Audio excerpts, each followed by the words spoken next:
ค่าตัวน้องกี่บาทครับ 200 ครับ กี่บาทนะ 200 บาท 200 บาทโอเคค่าตัวน้องกี่บาทครับ 2 บาทครับ 2 บาทให้2 บาทปุ๊บย้ายทีมเลยฉีกสัญญากับทีมนี้เลยใช่ไหมครับ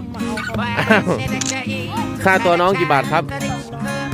200ถ้าสมมติว่าทีมอื่นให้200น้องไปเลยใช่ไหมไม่ไปค่าตัวน้องกี่บาทครับ แล้วแต่ครับ แล้วแต่ด้วยแล้วแต่แล้วอยากรู้ว่าถ้าอยากซื้อน้องจะต้องกี่บาทดี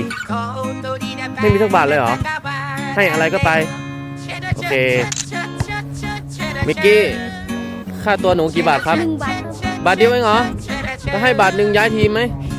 ย้ายไปเลยโอ้โหถูกจังค่าตัวน้องกี่บาทครับ 100 บาทครับ 100 บาท ครับ สวัสดีโอมี่